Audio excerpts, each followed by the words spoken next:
Do you ever look at the world today and just not recognize it? I have to be honest. I never thought I'd see things change so fast, or that my own grandkids would grow up in a world that feels so different from the one I knew. Do you feel that too? That little knot of fear in your stomach? A fear for your kids, your grandkids, and the future of the faith that's been so important to you. The culture is shifting so quickly, it can feel like the solid ground of your values is turning to sand right under your feet. It's a quiet ache many of us carry. But what if I told you that this exact feeling is nothing new for God's people? And what if God gave us a word thousands of years ago that provides a blueprint for finding unshakable courage in this very moment? Let's be honest. It's easy to feel like a stranger in our own land. It can feel like the moral guardrails have disappeared. Technology is moving at an impossible speed, and the things we've always held as true are now openly questioned or even mocked. It's like experiencing culture shock in our own backyard. This creates a heavy burden for grandparents. I call it legacy anxiety. It's that nagging fear that the faith we've cherished, the faith that sustained our parents and theirs, won't make it to the next generation.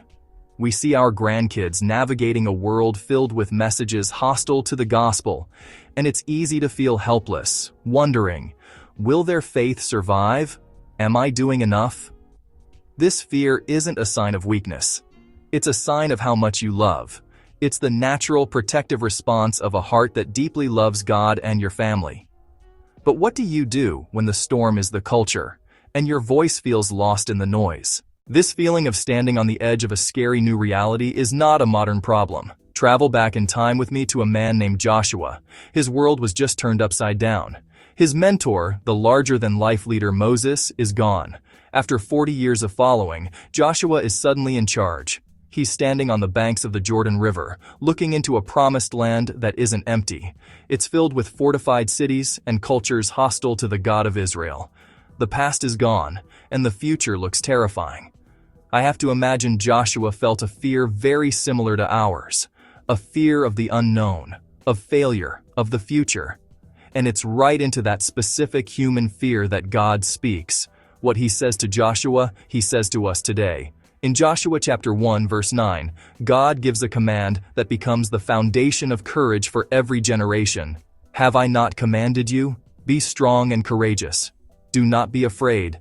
Do not be discouraged. For the Lord your God will be with you wherever you go. Notice two things here. First, this isn't a suggestion, it's a command. Have I not commanded you?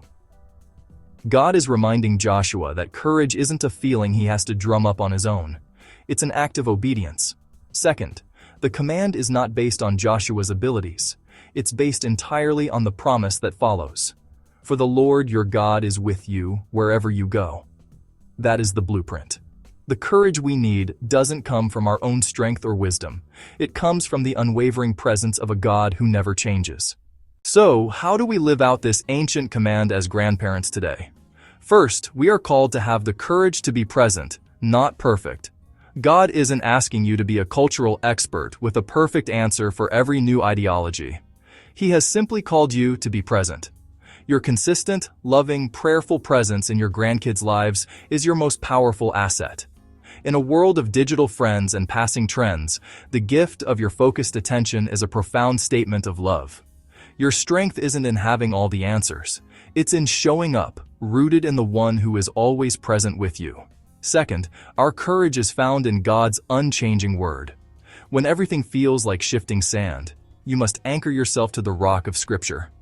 Just as God told Joshua, we have to be people who meditate on His law, not to win arguments, but to anchor our own souls.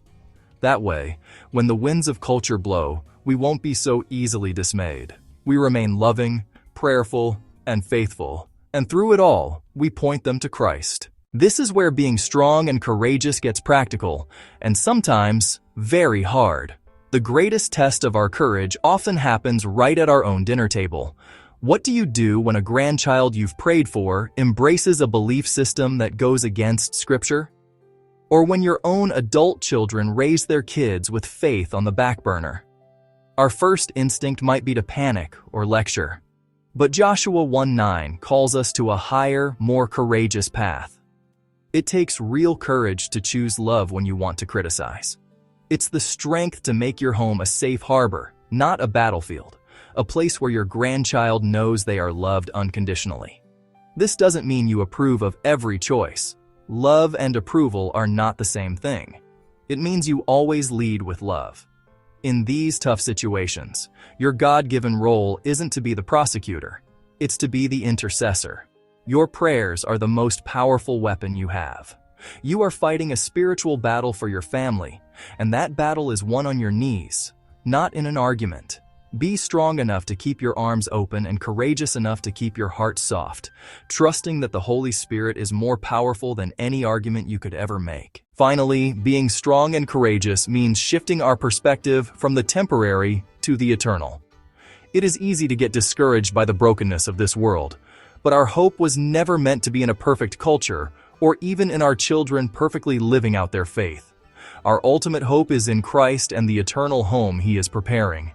Our season of life might be more about planting seeds than harvesting the crop, and that's okay. Our job isn't to save the culture or fix our families in our own strength. Our job is to be faithful, to pass on the stories of God's goodness, and to model a life anchored in Christ, even when it's hard. We find courage when we let go of the burden of the outcome. We can't control the culture or the choices of our grandchildren, but we can trust the God who holds all of eternity in His hands. Our hope is not in changing the world, but in the one who has already overcome it. So, I want to leave you with a question. The next time you feel that anxiety about the world or your family, stop and ask yourself, am I trying to control this? Or am I trusting the God who is in control? This week, I challenge you to read Joshua chapter 1. Read it slowly and pray it over your children and grandchildren. Let God's command and His promise sink deep into your heart. If this message encouraged you, please subscribe and share it with another grandparent who might need it. And let us know in the comments one way you're choosing to be strong and courageous for your family this week. Your story could be the very thing someone else needs to read. Being a grandparent today takes a special kind of courage. But it's not a courage we manufacture on our own. It's a gift, rooted in a command and a promise from our Creator. The command is to be strong and courageous. The promise is that He is with us. He is with you when you don't know what to say and when your heart aches. He is with you wherever you go. Let's pray. Lord, thank you for these faithful grandparents. Thank you for their love for you and for their families. Fill them with a supernatural courage that doesn't flinch in the face of a shifting culture. Anchor their souls in your presence and remind them that you are with them always. Make them a beacon of your unwavering love and unshakable hope to their families and to a world that desperately needs to see it. Amen.